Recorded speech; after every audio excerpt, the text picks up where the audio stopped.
fellow seekers of mystery and justice. I'm Kitty, your guide into the enigmatic realm of New England. Welcome to Mine, Missing, Murdered, Unidentified in New England, where we delve into the chilling tales that have haunted the corners of Connecticut, Maine, Massachusetts, New Hampshire, Rhode Island, and Vermont. Prepare to embark on a journey through the shadows of the last decade, from the start of 2010 to the close of 2020. Our stories, sourced from the depths of history, are as diverse as the New England landscapes they unfold in. Some episodes will lead us on an extensive exploration, while others may be swift glimpses. For these cases often shroud themselves in secrecy, leaving us with only morsels of information to feast upon. Within these episodes, every word, every theory, and yes, even every mistake and misstep is a product of my own relentless pursuit of the truth. I promise to keep you informed with updates and correct any mistakes along the way. While I won't give trigger warnings for the wounds we uncover, after all, they are an essential part to the narrative, I'll be mindful with the more sensitive topics. We'll issue trigger warnings when discussing subjects of suicide, animal loss, domestic violence, and others, to ensure a respectful and considerate journey through the mysteries that await. So, dear listener, fasten your seatbelt and let's explore the shadows of New England together.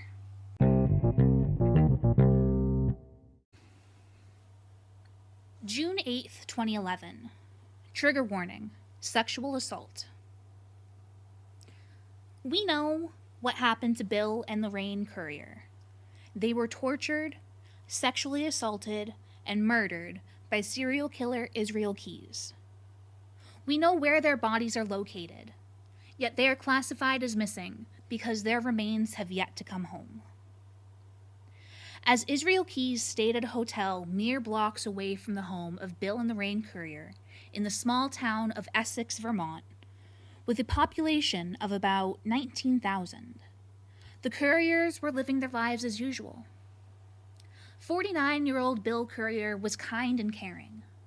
At 6 feet, 220 pounds, he was a subcontracted animal tech of college animals for 25 years at the University of Vermont, starting in 1986.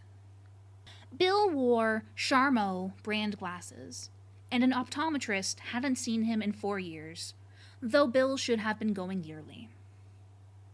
55-year-old Lorraine Simone Currier worked for Fletcher Allen Healthcare.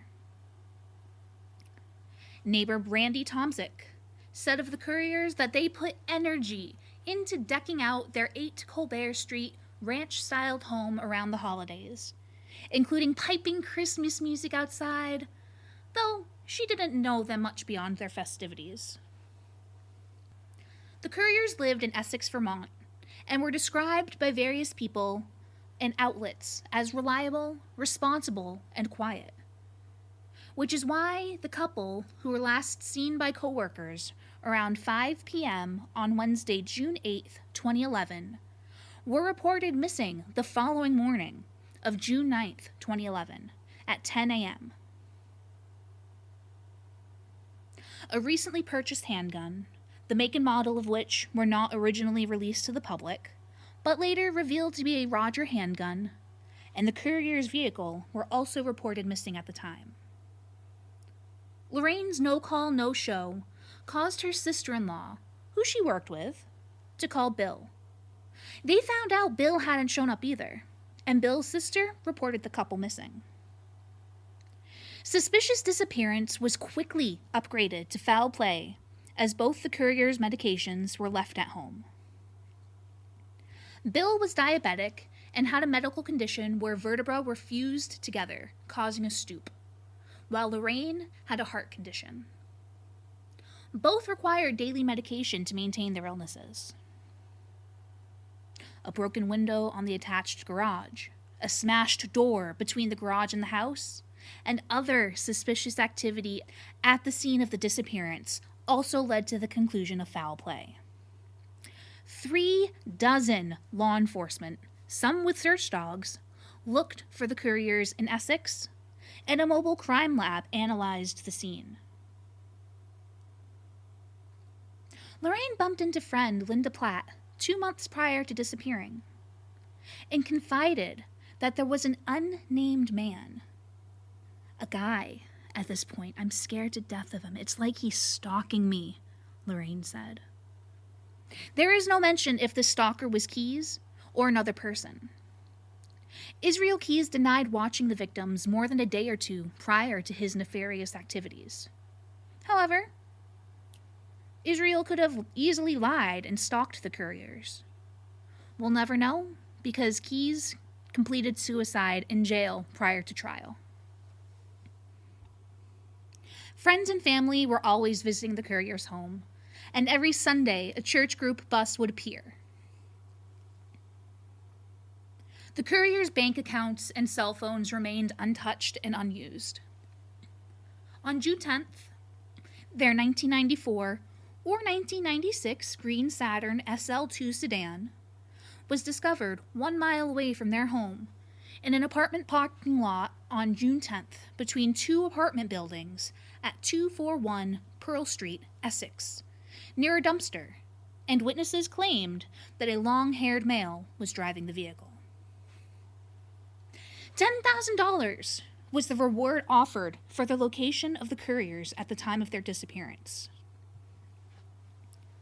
During an early press conference, Bill's sister said, "Bill and Lorraine Currier are kind and caring people, beloved members of our families. We are heartbroken by their disappearance and at a loss to explain or understand it. Bill and Lorraine, if you can hear this, know that we love you and we're doing everything we know how to do to find you and bring you home." On June 14th, 2011, a person of interest was discovered. However, they were not the killer ultimately, so I will not name them here. On June 15th, 2011, trained canine units were utilized in this search. 3 weeks into this investigation, a blogger questioned if Bill and Lorraine went missing due to a serial killer based on the type of car they drove, combined with their ages, citing other cases they were thinking of. It turns out, this far-fetched theory was half right. They were indeed murdered by a serial killer. June 24th, 2011, law enforcement began to lose hope of finding the Curriers alive due to their given medical conditions and general statistics.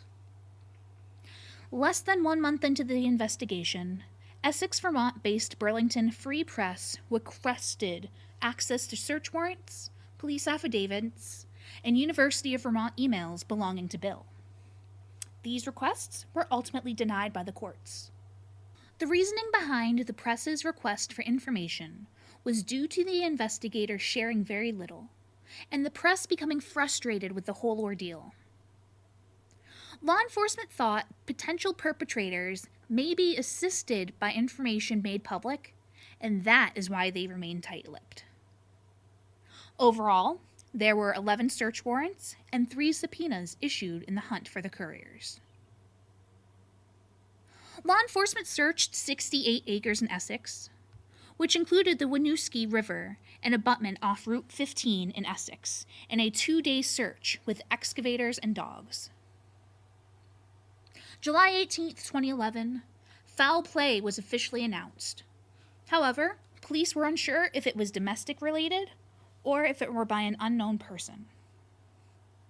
12 people ultimately submitted DNA. 4.5 months into the investigation, $15,000 from Essex Select Board was approved for DNA testing not offered by the state lab. This money was sourced from drug dealers and other criminals who forfeited their cash, so none of it was coming from taxpayers. Investigation by federal, state, and local law enforcement agencies did not generate any solid leads with respect to the Curriers' disappearance. Bill and Lorraine's home remained uninhabited, and the outside light shined on to guide them home.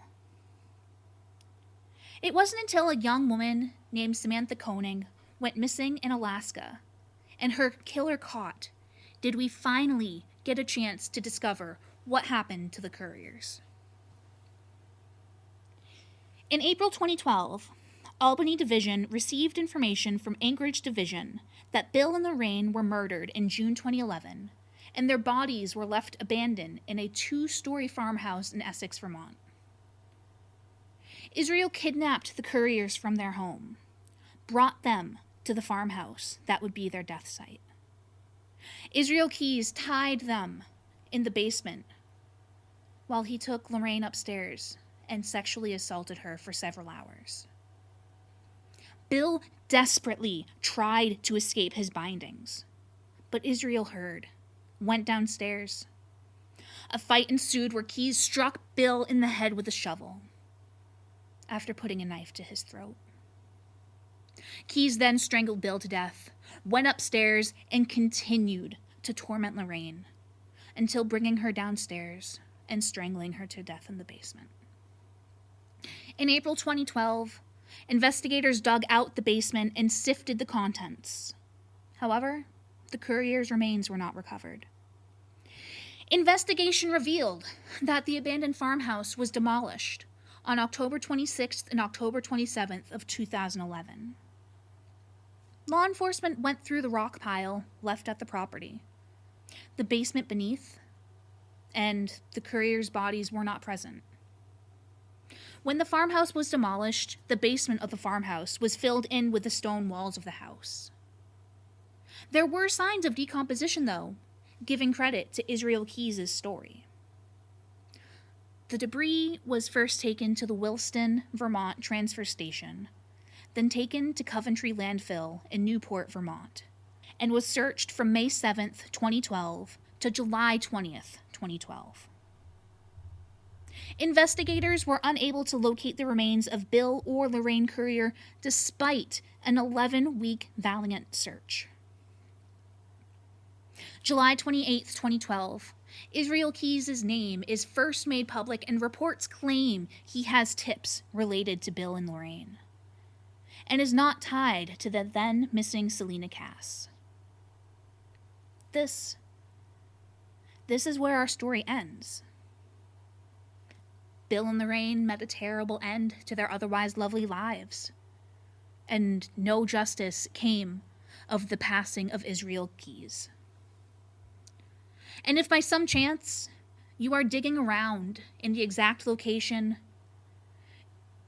in the garbage pile that the Curriers were allegedly disposed of in, the one that has been searched for weeks and weeks over by professionals, and you come across something, please call 1-802-878-8331. June 20th, 2011. 47-year-old Charlie James Walker and an unidentified woman were shot at 826 Blue Hill Ave, Dorchester, Mass. on June 20th, 2011. The pair were sitting in a car near Harvard Street in front of what was, at the time, described as a troubled building, where after-hours illegal parties and numerous drug investigations had been conducted. The parties were hosted by a 38-year-old woman who charged $5 for fellas and $3 for ladies, and advertised on MySpace. As they sat, Charlie and the woman were able to transport themselves to the hospital after they were shot. Charlie died shortly after arriving at Boston Medical Center. Please call 1-617-343-4470 with any information. June 25th, 2011. Dana Jackson died of unknown means after getting themselves to the hospital. According to police, they had to call the hospital to confirm that Dana had made it there after leaving the scene of an assault at Dearborn and Eustis Street in Roxbury, Mass. Dana made their way to Boston Medical Center, where they later died of their injuries. Please call 1-617-343-4470 with any information. 17th, 2011. America was Farah Diagani's dream, and his dream came true when young Farah and his family emigrated to the U.S. from Senegal in 1998, so that his grandmother wouldn't be alone, as she had moved to Boston in the 1960s. Farah earned full citizenship, learned English, and became an American. Farah's sister Mona described him as a happy kid with a good heart. A good heart doesn't always keep you from making poor choices, though. And Mona claims Farah made poor personal choices in the people he was hanging out with, something that Mona tried to bring up to Farah without success. These poor personal choices led to Farah being arrested for drug possession, and he was sent to jail. This isn't where young Farah's story ends yet, though. When in jail, Farah turned his life around. He earned his GED and was accepted into Roxbury Community College, where he planned on studying business administration. Before accomplishing his dreams, though, Farah's young life came to an end on the very streets he loved. On June 17, 2011 at 8:30 p.m., 24-year-old Farah was walking with two friends when he was targeted from 20 feet away and gunned down in front of witnesses and on camera at 453 Blue Hill Avenue and Warren Street in the Grove Hall section of Roxbury, Mass. Please help bring Farah justice and call 1-617-343-4470. June 9th, 2011. 58-year-old Kevin King lived alone at a residence on Old Lakeshore Rd in Gilford, New Hampshire, when he vanished on June 9th, 2011 or June 10th, 2011. Kevin had a history of dementia and confusion, was hearing impaired, diabetic, and had depression-like symptoms. Kevin was 5'4", white, and about 180 pounds when he disappeared. Kevin had grayish-brown hair and was balding on top, though this may have gotten worse in the past decade, and he may be more gray and bald than before. Kevin's niece from Manchester, New Hampshire reported him missing. And the police department, along with the fire department, New Hampshire Fish and Game, New Hampshire State Police, Belknap County CERT Team, and the New Hampshire Search and Rescue Team saturated the area for many days, searching for signs of Kevin. Searches included those with the New England Canine Rescue, Upper Valley Wilderness Response Team, Gilford PD, NH Fish and Game, numerous volunteers, and those searches occurred along Old Lakeshore Road near Lake Winnipesaukee, and were all unsuccessful. Kevin is believed to have set off on foot.